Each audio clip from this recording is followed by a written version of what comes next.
either go through that part, merong mas okay na ito.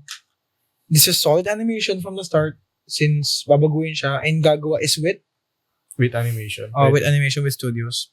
So, mas okay din na it's in good, capable hands and close to heart since siya yung gumawa sa Attack on Titan. So, baka si Michelle mag-One Piece na rin. Ay! Thank you, Lord. Sana tayo.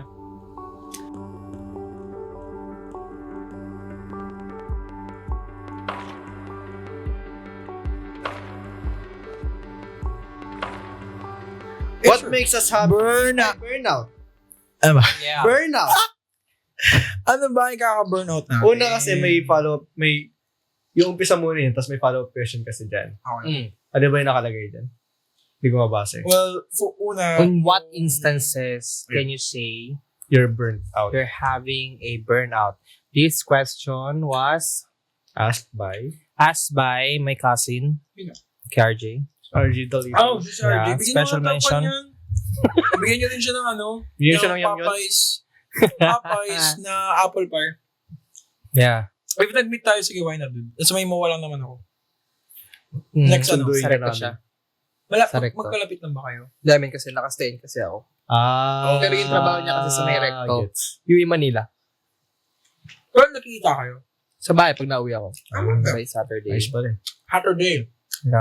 Thank you for sharing this question with us to be discussed. Yes. Gcash ka na sa'yo, ipambili mo ng ano, ng apple pie. Medyo committed talaga ako. Kasi, I mean, every goddamn episode, Nandun siya. Parang, alam mo yung pag nagpo-post na kami, Nandun na siya. hinatay ko, asan si ano? Asan si RJ? Saan yung comment Parang feeling ko pag hindi siya nag-comment, kasi, Yun yung pag-uusapan natin. May nagbago sa kanya. and RJ, bago ka namin. Sabihin mo na sa akin pag may Sorry. pagdadaanan ka. Hindi ka kasi nag-comment last episode. Napansin ko kasi medyo 2 minutes late ka nung nag-reply ka sa... Di mo agad. Di mo sa akin. Malaki kasi siyang nakano. I mean, legit. I mean, Nandun siya sa Pagka-post. I'm so happy na undedicated niya mga ganun. Yeah. Mag-reply. The best dun yung tweet doon ni LD, higupin yung gravy. Top comment yun para sa akin eh. Yeah, well, that's my cousin. Yung ko naman. Tapos ang question niya yun burnt out. Lagi. I mean, Kasi, every questions niya. Ako muna sasagot. What do you do when you experience burnout? Dahil yung ano muna, di ba? Ay, In what ano. instance? In what instances can you say you're having a burnout, Josh? Then, anong gagawa mo? Yung nangyari kasi nun, may time sa work. Ay, hindi lang work eh. May cases na don't feel like shit sa kahit anong bagay. As in. Nakakapanibago yun. Ha? Nakakapanibago pag Yun nga. you feel like May times na nangyayari yun na yung sinasabi na there's just Kitipay those talaga days. nito. There's just those days eh.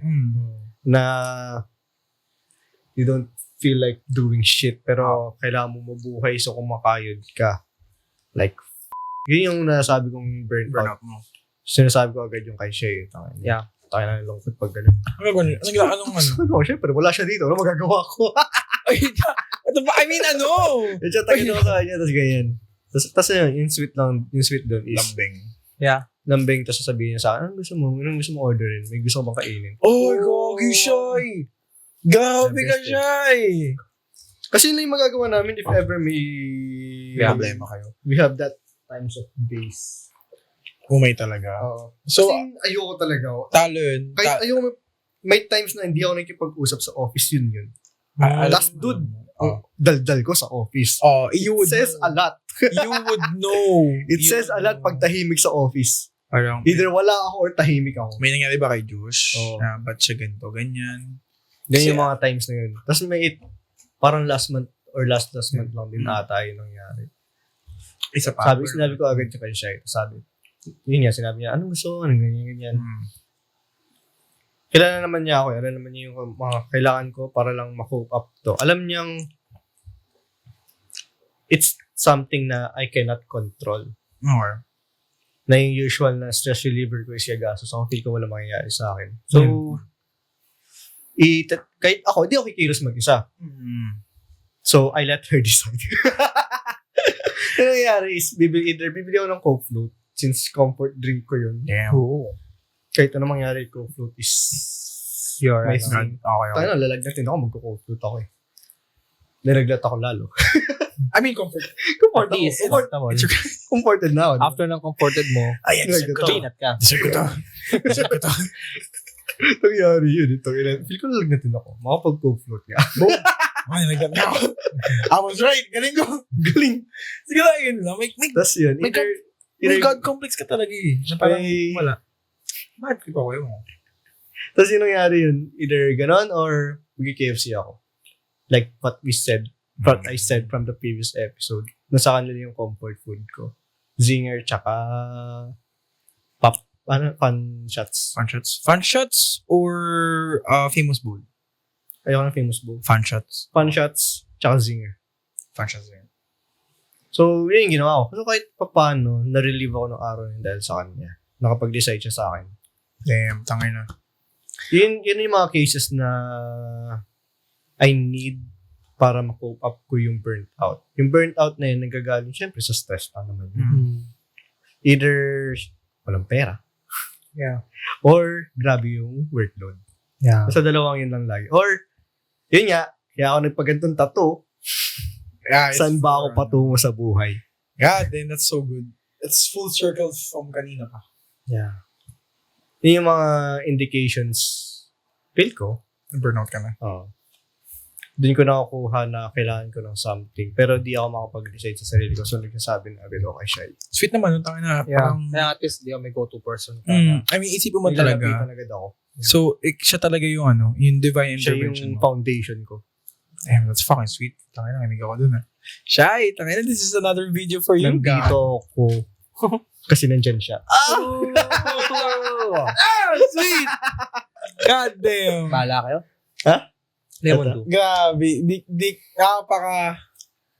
Ewan ko talaga, napaka out of place pag sweet mo. Patangin na, sweet. Hindi kayo sanay. No, iba lang talaga pag Yeah, nilalambing mo sanay siya. sa kupal ako. Oh. Shit. There we go! Here we go again. But ayun lang. Yan yung Josh. That's the way I like it. Wala ka napaka-overwhelming. Isa pa to. Saan yung Tagalog? Yeah. Kaya dala niya ng big... Ay, hindi. Ako nagpakita sa kanya. Pati to, yung mga Lego ko dyan. Saan nagaling yun?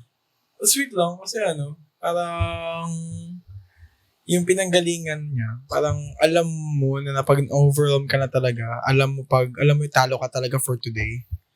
Pag inawarahan ka talaga ni siya, wala na. Sarang pantapat. Parang sweet, gago. Hindi makakaraos na ako. Ikaw, Basti. In what instances can you say Na-burn. Burnout ka? Siguro tatlong reasons. Kasi 4 na, sige, todo na natin to.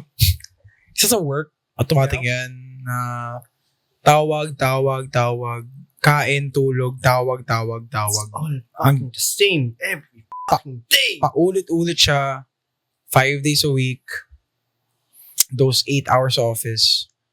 And then, pangalawa pa is, syempre pag uwi ka ng bahay, magiging dad ako. Ang hirap minsan na hindi nakikinig si Zoe.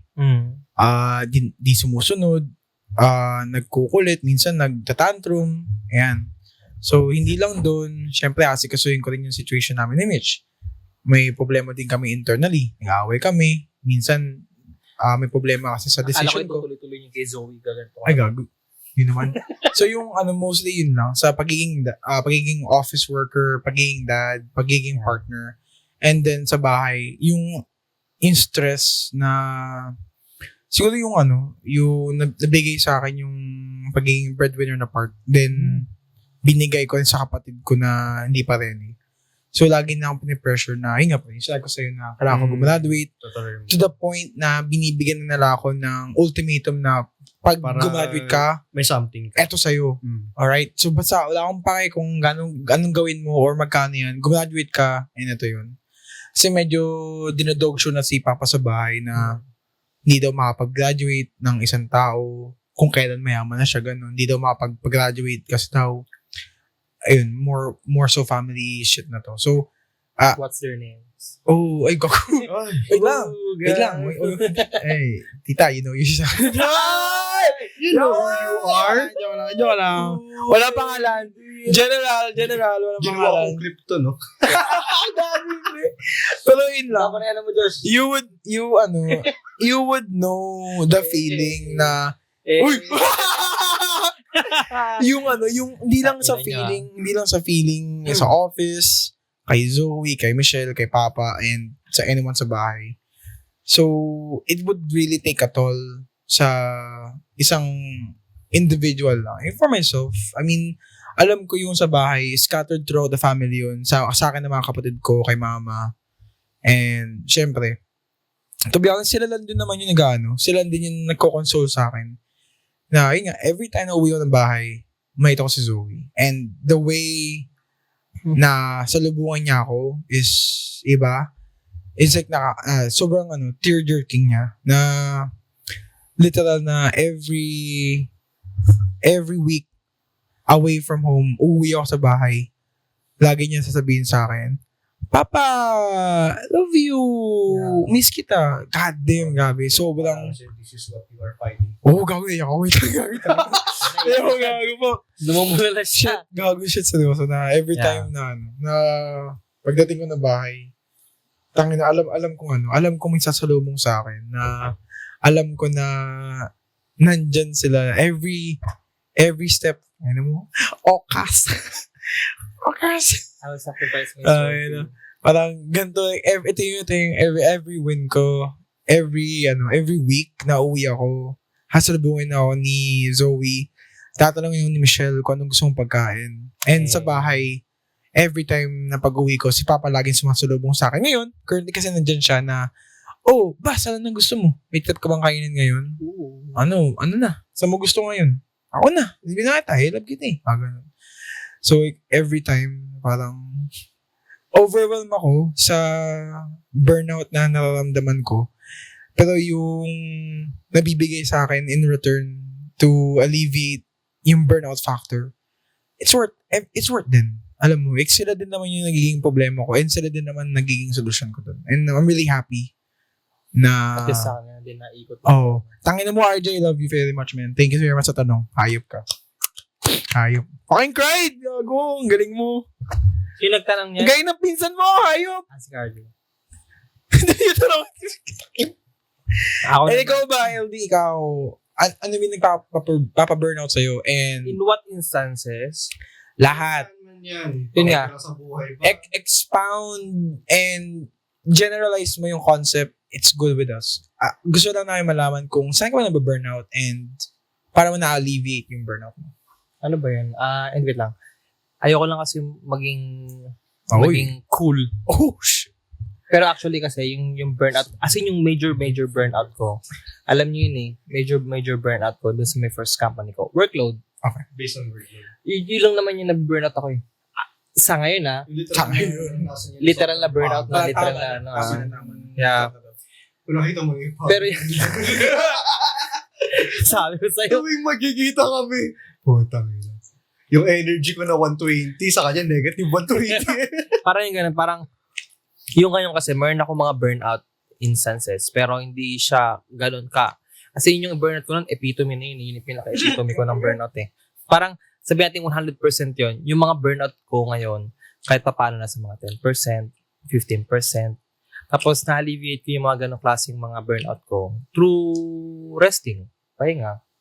As in, hindi, kung about sa trabaho yun, as in, hindi talaga ako gagawa ng trabaho all throughout, para mga, bibigyan ko yung sarili ko ng mga, after work, diba, 5 p.m. I mean, pahinga muna ako ng at least 4 hours, 5 hours, i-relax ko muna yung utak ko, yung katawan ko, as in, talagang, self-care. As in, wala muna akong isipin. Tapos, kusa na siya. Tapos, doon na ulit ako magkakaroon ng drive na mag-work ulit.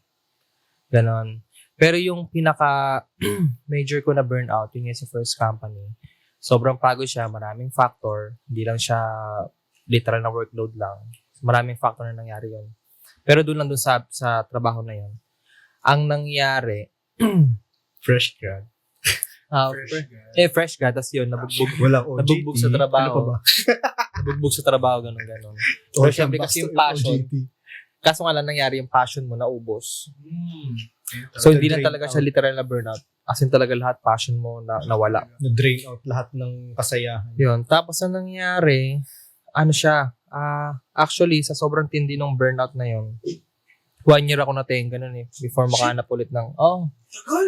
yun yung nangyari yun. Nagkaroon ako ng bike era. Yun eh. Ay, hindi nyo inaya.